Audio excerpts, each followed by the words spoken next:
জাতীয় দলের গর্ব থেকে হঠাৎ বিতর্কে কেন্দ্রে পরিণত হলেও থেমে যায়নি সাবিনা খাতুনের পথ চলা। বাদ পড়া, সমালোচনা আর অনিশ্চয়তার ভিড় পেরিয়ে তিনি বেছে নেন নীরব লড়াই। মাঠেই খোঁজেন জবাব আর প্রত্যাবর্তনের গল্প লিখেন নিজের পায়ে। তাতে প্রথমবারের মতো আয়োজিত সাফ ফুটসাল চ্যাম্পিয়নশিপের ট্রফিতে খচিত হয়েছে বাংলাদেশের নাম। আরও জানাচ্ছেন রাফিয়া মিন। একসময় যার পায়ে ভর করেই দেশের নারী ফুটবল স্বপ্ন দেখত, সেই সাবিনা খাতুন হঠাৎ করেই পড়ে যান অনিশ্চয়তার অন্ধকারে। জাতীয় দল থেকে বাদ পড়ার খবরে থমকে যায় তার দীর্ঘদিনের যাত্রা।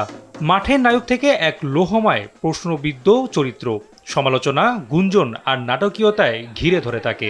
যে নামটি ছিল গর্বের প্রতীক, সেটি হয়ে ওঠে বিতর্কের কেন্দ্রবিন্দু। একই কাতারে এসে দাঁড়ান কৃষ্ণা রানী, মাসুরা পারভিনরাও। কিন্তু সাবিনা ভেঙে পড়েননি, নীরবতায় নিজের ভেতর আগুন জমিয়েছেন।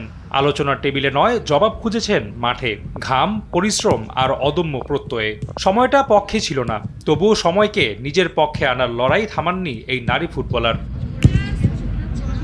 সেই প্রত্যাবর্তনের মঞ্চ হয়ে উঠে প্রথমবারের মতো আয়োজিত নারী সাফ ফুটসাল। নতুন এক যুদ্ধক্ষেত্রে নতুন চ্যালেঞ্জের সামনে দাঁড়িয়ে সাবিনা, মাসুরারা আবারও প্রমাণ করেন ক্লাস কখনো হারায় না।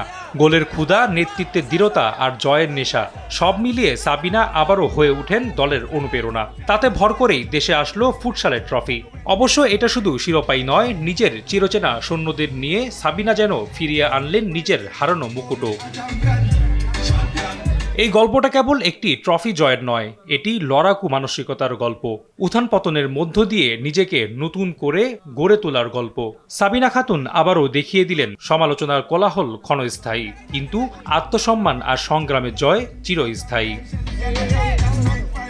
রাফি আমিন, RTV।